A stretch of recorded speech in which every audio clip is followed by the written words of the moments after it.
जय श्री राधे कृष्णा। आप सभी का आपके अपने YouTube चैनल भक्ति की बातों में बहुत बहुत स्वागत है। आप सभी को बैसाख पूर्णिमा की बहुत बहुत शुभकामनाएं। बैसाख मास की पूर्णिमा को बुद्ध पूर्णिमा के नाम से भी जानते हैं। बुद्ध पूर्णिमा इस बार 23 मई को है। बुद्ध पूर्णिमा की तिथि 22 मई की शाम 5:57 पर शुरू होगी। इस तिथि का समापन 23 मई गुरुवार के दिन शाम 6:41 पर होगा। बैसाख पूर्णिमा 23 मई को होगी, इसलिए बुद्ध पूर्णिमा 23 मई को मनाई जाएगी। यह बौद्ध धर्म का महत्वपूर्ण त्योहार है। इसे बुद्ध जयंती के नाम से भी जाना जाता है। धार्मिक ग्रंथों के अनुसार इस दिन शुभ पर ही गौतम बुद्ध का जन्म और उन्हें ज्ञान की प्राप्ति हुई थी। उनके जीवन में 3 अधिक महत्वपूर्ण घटनाएं रही हैं। पहला उनका जन्म, दूसरा ज्ञान और तीसरा मोक्ष। यह सभी एक ही तिथि पर आते हैं।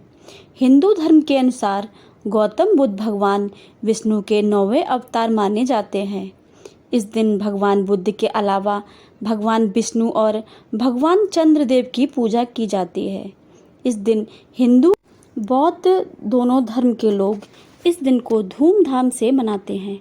बौद्ध धर्म के अनुसार बैसाख मास की पूर्णिमा को गौतम बुद्ध के जन्म के रूप में मनाया जाता है। धार्मिक मान्यताओं के अनुसार इस तिथि को महात्मा बुद्ध का जन्म हुआ था। बैसाख पूर्णिमा पूजा अनुष्ठान के बारे में जानते हैं। सुबह जल्दी उठकर गंगा नदी में पवित्र स्नान करें। जो लोग गंगा नदी स्नान के लिए नहीं जा सकते हैं, वे घर पर ही नहाने के पानी में गंगा जल मिलाएं। कुछ लोग इस दिन गंगा नदी के पवित्र स्नान के लिए हरिद्वार, ऋषिकेश और अन्य प्रमुख स्थानों पर भी जाते हैं। ऐसा कहा जाता है कि गंगा जल शरीर, मन और आत्मा को शुद्ध करता है।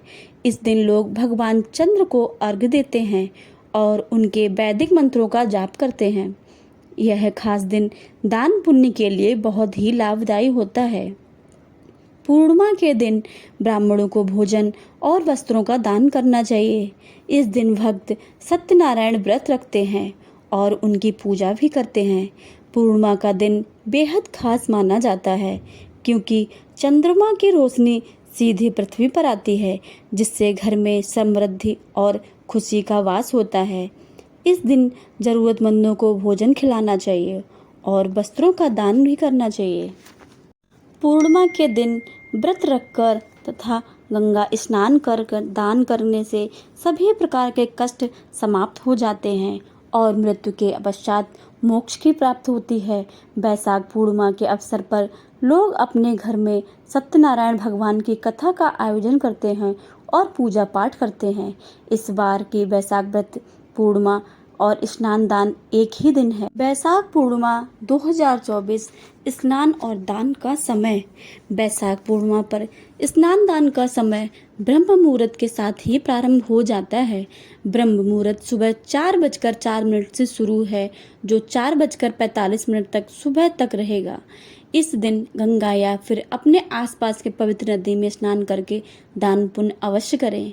इससे लाभ की प्राप्ति होती है। चंद्रोदय का समय 23 मई 2024 गुरुवार के दिन पड़ेगा। बैसाख पूर्णिमा 22 को शाम 6:47 पर शुरू होगी और अगले दिन यानी 23 मई को शाम 7:22 तक समाप्त होगी। चंद्रोदय का समय 7:12 पर रहेगा।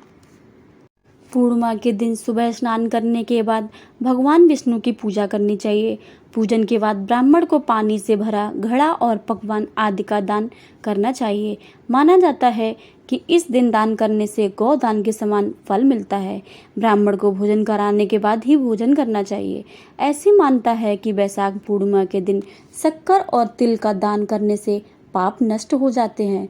पुराणों के अनुसार बैसाख मास की पूर्णिमा तिथि को पूजा उपासना के लिए काफी महत्वपूर्ण माना गया है। अब सुनते हैं बैसाख पूर्णिमा की व्रत कथा। एक बार धनेश्वर नाम का एक धनी व्यक्ति था, लेकिन उसे संतान नहीं थी। इस वजह से वह बहुत दुखी रहता था। एक दिन वह एक योगी से मिला, जिसने उसे बैसाख पूर्णिमा का व्रत रखने का सुझाव दिया। धनेश्वर ने विधि विधान से बैसाख पूर्णिमा का व्रत रखा और भगवान विष्णु और माता लक्ष्मी जी की पूजा की। कुछ समय बाद उसकी पत्नी सुशीला गर्भवती हुई और उन्हें एक सुंदर प्राप्त हुआ। यह व्रत पुत्र प्राप्ति के लिए बहुत ही फलदायी माना जाता है।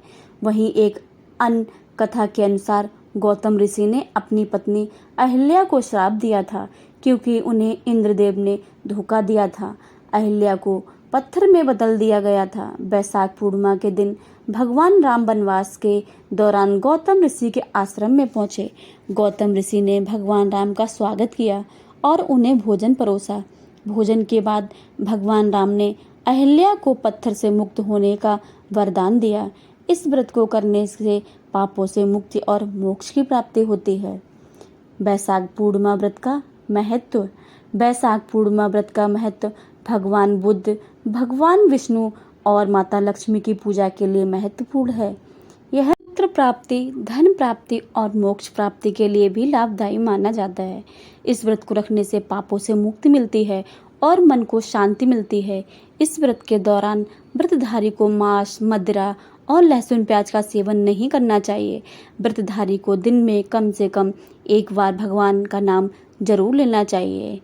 तो प्रेम से बोलिए भगवान विष्णु की जय, माता लक्ष्मी की जय, श्री कृष्ण भगवान की जय, सभी देवी देवताओं की जय, भूले बिछड़ों की जय।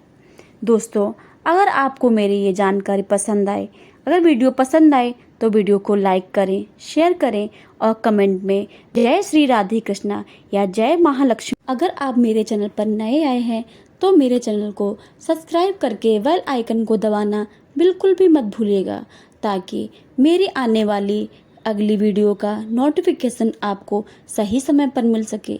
तो प्रेम से बोलिए जय श्री राधे कृष्णा, जय श्री राधे कृष्णा।